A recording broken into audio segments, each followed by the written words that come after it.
तर मुंबई पुण्याचं युद्ध पाहायला मिळणार आहे अगदी थोड्याच वेळामध्ये। आपण थेट जाऊयात हैदराबादला, कारण हैदराबादला आपापल्या संघाला चीअर करण्यासाठी मुंबईकर आणि पुणेकर दोघांनी गर्दी केली आहे। राजीव गांधी स्टेडियम गाठलेला आहे। आपले प्रतिनिधी योगेश लाटकर थेट हैदराबादवरून आपल्या सोबत आहेत। योगेश, हैदराबादचा मेबी नजाराच आज बदलून गेलेला आहे, महाराष्ट्राचा आवाज घुमतो आहे। कसं वातावरण आहे, कसं चित्र आहे स्टेडियम बाहेरचं?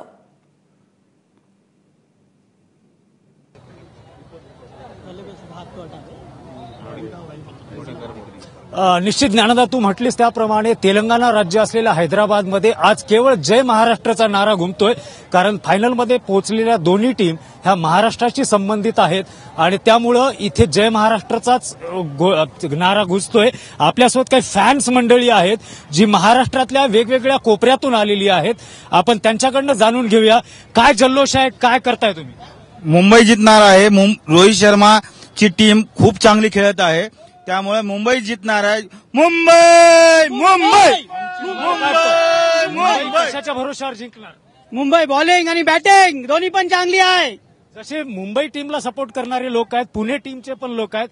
तुम्हाला काय वाटतं कोणची टीम जिंकेल? पुणे रायझिंग पुणे। अच्छा, काय वैशिष्ट्य आहे पुणे टीमचं, कशाच्या आधारावर? धोनी, त्याच्यामुळे जिंकणार आहे। अच्छा, काय तुम्ही काय सेलिब्रेशन करताय? पुणे पुणे पुणे रायझिंग। एकूण या ठिकाणी आपण बघितलं की महाराष्ट्राच्या वेगवेगळ्या कोपऱ्यातून हे लोक आलेले आहेत। अनेक लोकांनी मित्रांमध्ये शर्यती देखील लावलेल्या आहेत आणि या शर्यतीच्या माध्यमातून कोणी म्हणते मुंबई जिंकेल, कोणी म्हणतं पुणे जिंकेल।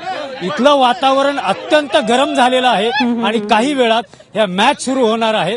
त्यानंतर मात्र स्टेडियममध्ये प्रत्येक जण आपापल्या टीमला सपोर्ट करण्यासाठी चीअर अप करतोय। ज्ञानदा।